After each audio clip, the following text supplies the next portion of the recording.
¿Cómo hacerlo la primera vez que usas la realidad virtual?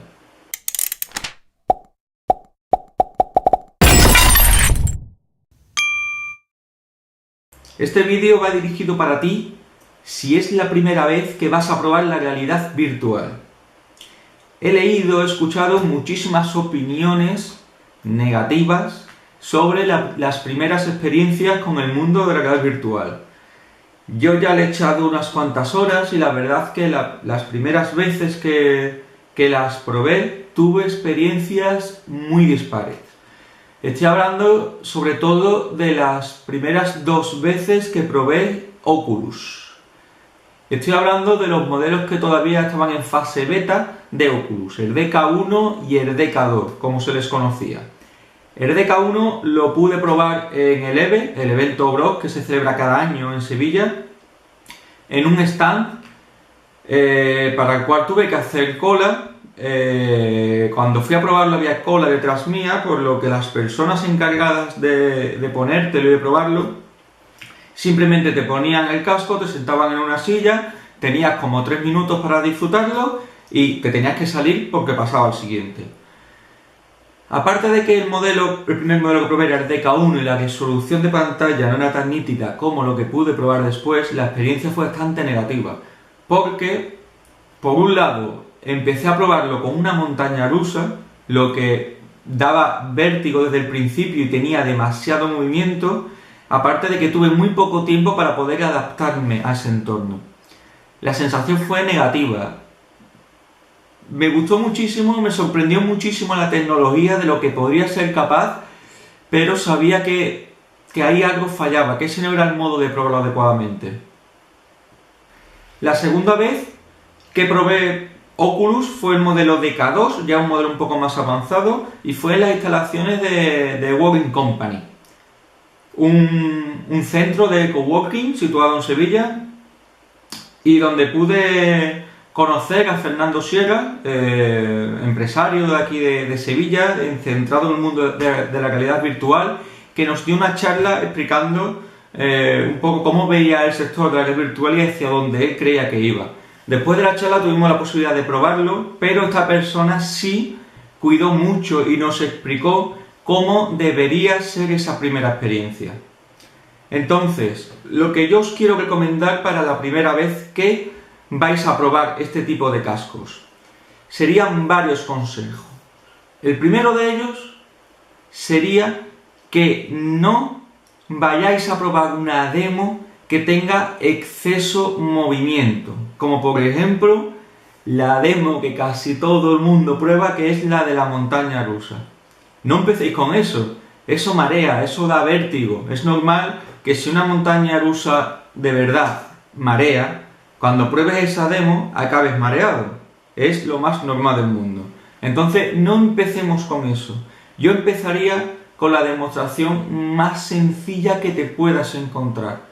Si puede ser una demostración en la que simplemente estés sentado en una habitación y puedas mirar a tu alrededor para realmente sentir esa sensación de que hay un espacio, de que tú estás en otro sitio a donde te encuentras en realidad, creo que sería la escena perfecta para poder empezar a disfrutar de esto. Ese es el primer consejo. No empieces con una demostración, con una experiencia que tenga excesivo movimiento. Yo te diría que ni siquiera con videojuegos, ¿vale? Con algo que sea estático y que te permita disfrutar de algo a medida que tú mueves la cabeza sin prisa y sin ninguna presión. El segundo consejo que te daría sería que te dieras unos minutos para poder adaptarte al entorno en el que te encuentras. ¿Qué quiere decir eso? Que nada más ponerte las gafas, tu cerebro, tu cabeza te va a decir que algo choca, porque tú estás en un sitio y de repente vas a ver que te has desplazado, te has movido y has aparecido en otro sitio. Lo primero es un choque, es una reacción de esto que es, esto no puede estar pasando, algo debe de estar mal. Entonces, ponte el casco tranquilo y deja pasar un par de minutos sin moverte demasiado, sin demás, para adaptarte, para que tu mente y sobre todo tu vista se adapte a ese nuevo entorno, ¿de acuerdo?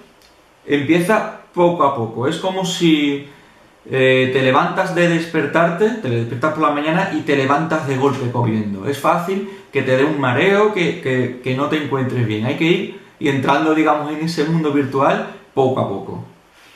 Ese es el segundo consejo. El tercer consejo, el audio. El audio es muy importante. El audio, el sonido. ¿Qué quiere decir eso? Cuando probamos una experiencia, ya sea con Oculus, con estas grandes gafas, o incluso con las Cardboard, que nos permite meter teléfonos móviles y utilizarlo como casco de realidad virtual, siempre es muy recomendable utilizar auriculares.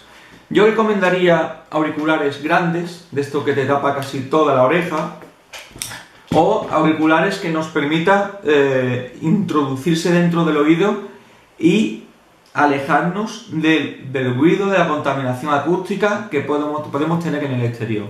Si lo probamos en una habitación en la que no haya otros sonidos, no haya una televisión de fondo, no haya gente hablando, mucho mejor.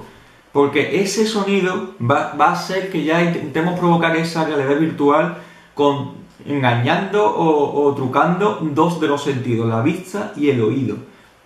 Y esa suma va a hacer que de verdad te sientas mucho más dentro del entorno. Así que con estos 3 consejos seguramente entres con mucho mejor pie, entres con buen pie dentro del mundo de la realidad virtual y tengas una experiencia mucho más satisfactoria, ¿de acuerdo? Es importante porque si tienes una mala experiencia desde el primer momento, es posible que le cojas miedo, asco, pánico a este tipo de experiencias y que te pierdas todo lo bueno que te podría ofrecer. Así que recuerda, primero, no empieces con experiencias demasiado bruscas, no empieces con una montaña rusa. Segundo, date un periodo de adaptación. Las mejores demos para Oculus, como una demostración que nos pusieron en esta conferencia de la que os hablaba y que nos recomendó Fernando Sierra, tenía un periodo en el que empezabas en un sitio completamente oscuro, se iba encendiendo la luz poco a poco, empezabas a ver algunas palabras y te iba metiendo poquito a poco dentro del mundo para después ya empezar a enseñarte cosas más impactantes. Segundo punto, empieza poco a poco, darte un periodo de adaptación. Y tercer punto, no te olvides de ponerte unos auriculares, porque la diferencia va a ser mucho mayor, ¿de acuerdo? Esos son los 3 consejos. Aparte de eso, te diría que desde el primer día en el que dispongas de unas gafas de realidad virtual, no las uses más de 5-10 minutos. ¿Por qué digo esto? Porque a día de hoy los dispositivos que vamos a utilizar normalmente no van a ser dispositivos de una definición alucinante. No es que sean malos, ya nos van a permitir disfrutar muchísimo, pero es cierto que es la primera generación. Esto acaba de nacer, acaba de salir, no podemos compararlo con los dispositivos que podremos tener, por ejemplo, dentro de 1, 2, 3 o 5 años. A día de hoy todavía estamos empezando, tu vista nunca ha sentido eso, ha visto eso, por lo que es como si una persona que jamás ha visto la televisión, intentamos ponerla a 1 metro de la televisión 2 horas seguidas el primer día que se la encuentra. Seguramente tenga náusea, fatiga y porque el cerebro, su mente no está preparado para eso. Con esto puede pasar algo parecido. Empieza poco a poco, empieza con pocos minutos y a medida que vaya pasando el tiempo, ve usándolo un poquito más. Verás como no hay ningún tipo de mareos y verás cómo puedes disfrutar al máximo de este tipo de experiencia. Espero que te sea de ayuda y que estos consejos te permitan sacarle muchísimo partido a las gafas de realidad virtual. Como siempre digo, las gafas que yo uso, ¿me acuerdo? Son bastante baratas, funcionan muy bien con dispositivos móviles, tanto Android como iPhone. Y si la queréis comprar, os dejo el enlace en los comentarios de este vídeo de YouTube. Nada, con esto me despido y espero que os haya sido de ayuda. Un saludo.